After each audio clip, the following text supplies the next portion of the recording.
Jerry the King Lawler came to me. I was programming WMPS radio in Memphis, Tennessee. And Jerry came to me, and we had Jerry on the air. Ron Jordan was my afternoon talent, and Jerry and Ron are friends. So Jerry came on Ron's show, and we got to talking, and Jerry got the fact that my interest was doing play-by-play and doing some commentary. And he asked me if I would like to do a wrestling taping with them.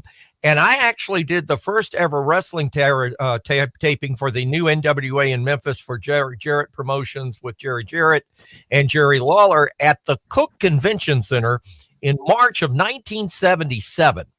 And I did 4 shows for them. And then they hired Lance Russell away from Channel 13 TV, who I knew not only from the wrestling business, but from the broadcast business as well. I was a program director on the radio side, he on the TV side. And so we knew each other by then, but they brought him over as a full-time wrestling announcer. So my job was preempted.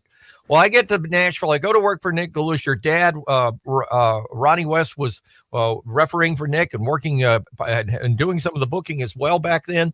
And Jerry Jarrett, when he took over the territory, knew that I had helped them out in Memphis. So I sort of became the third announcer for Jarrett and Jerry Lawler, living in Hendersonville, living literally about 3 blocks away from Jerry Jarrett. My house and his house on Bonita Parkway were about 3 blocks away. Of course, he had a great house. I had a little house. And so I started doing some things at his house and then at TV on Wednesday nights in Nashville. And then he came to me, called me, and asked me to come to his house one day. And he said that he was going to do a promotion in cooperation with Georgia Championship Wrestling out of Chattanooga. I was excited about it because they're Bill Dundee, who I'd worked with, and Bill, one of the best and smartest bookers ever was in my estimation in the wrestling business. And it was just an exciting opportunity. And I said, yes, let's do it. And that's how it came to be. Now, did you when you came there, did you know that the partnership with Ole Anderson, that Ole was going to be in charge? Not really Jerry Jarrett, but Ole Anderson was going to be in charge of it? I did, and I was made aware of that early on, and they even booked me on Georgia Championship Wrestling at the old studios on Techwood Drive at 100 Techwood Drive, and I'd always watched Georgia Championship Wrestling and grew up on it, and having the opportunity to meet Gordon Soley and be on the show, they brought me in and actually did an interview and did a segment about this marriage, if you would, and about being based out of Chattanooga, and actually called a match with Gordon Soley, which of course Gordon was awesome and I was awful. And at the end of the show, got to talk to Gordon, and he needed a ride to the airport. And I actually had my Winnebago in town. We were on our way to Florida and for a family vacation. So I took him to the airport in our Winnebago and got to know him. And again, a fabulous man in our business. Well, the first show happened on June 11th, 1983. It was at the WRCB TV studios in Chattanooga. And this was the card. There was only about 20 people in this actual building at the studios because Ole had forgot to advertise it the week before that there's going to be a TV taping live that night. So it was only about 20 people. I can remember my dad trying to change the curtains, and every time he'd pull one curtain, the other curtain would move. He finally gave up, but there's only 20 people. But this was the card. The Fantastic Ones, Bobby Fulton and Terry Taylor versus Rick Klein and the Masked Sting, which I don't remember who the Masked Sting was. Bill Dundee beat Pat Rose on there. The French Angel and Jerry Novak with Jim Cornette beat Ken Woodby and the Stray Cat. Ray Candy and Steve-O beat Larry Hare and Bill Rose. Talking about the Fantastic Ones, what did you think about them? Jack, did you get to see any of the tapes and stuff of the Fantastic Ones? You know, honestly, I was stationed in Germany during this whole run of this. So everything that I know about it is just simply from notes and catching up on stuff. I think I saw some YouTube stuff. I thought they were really good. I mean, you know, wasn't Terry supposed to be an original tag team partner there anyway? Yes, he was supposed to be the original Fabulous One, but Jerry Jarrett felt like he was actually too good looking for that role. So he finally found Stan Lane, and they put them as the Fabulous Ones. But they were supposed to be together, and they actually, when they came in, and I think if I remember this, Michael, didn't they do the same exact videos that they had done with the Fabulous Ones? They sure did. And being in Nashville, and of course, being part of that, I saw that. But they mimicked the Fabulous Ones. The Fantastics were the Fabulous Ones .2, as we would say in the world today. And so as a result, and working with Bobby, they were smaller. When Stan Lane and Steve Kern worked together, they weren't big men, but they had a little finesse about the size. They were a little bit bigger. The Fabulous Ones looked more husky, I guess you might say, whereas the Fantastics were a little smaller, very much in the Bill Dundee vein of quick, fast guys that worked in a hurry, and they were Tommy and Bobby made a heck of a team. Yeah, they were good. Terry Taylor did.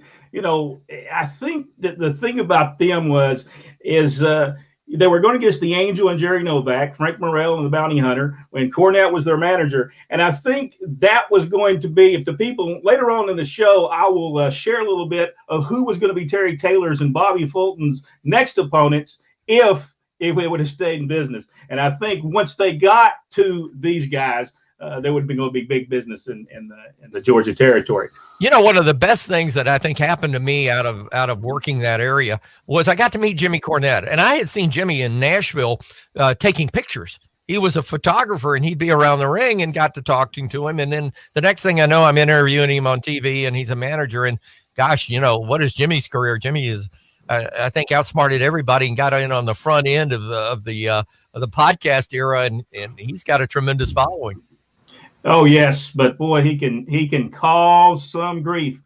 He sort of did that back then, if I remember correctly. Yes, he did that in 1983. I can remember that very well. Jack, do you have the card for the Memorial Auditorium, the June 11th card?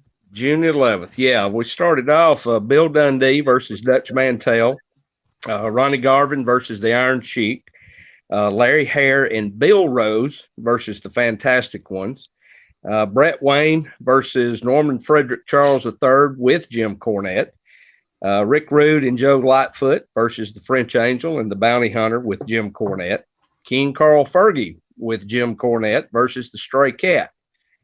This was the first week in the Georgia towns, and the only major difference would Bill Dundee would wrestle against Steve-O. Oh, Steve-O and Bill Dundee had some great matches. And everybody talks about that era that the crowds wasn't that great, and they really wasn't magnificent. But Marietta, Georgia, Steve-O and Bill Dundee built that town. And the last week we were there was about 1,400 people there, and they made the announcement. I can't remember the guy's name, but he made the announcement and said, hey, next week, the big stars are coming back, the Road Warriors. And the people actually booed. They really wanted to see Bill Dundee because they were entertaining. Now, for that little 2 months, them guys worked very hard to entertain the people. So, but Steve-O was very good. Did Steve-O help you with the commentary on the show?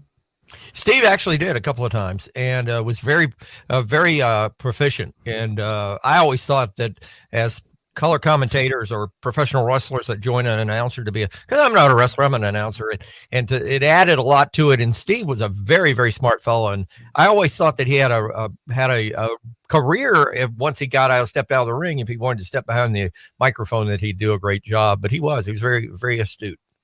Well, let's talk about Jim Cornette just for a moment, because Jim Cornette, he actually managed almost half of the wrestlers that was on the card.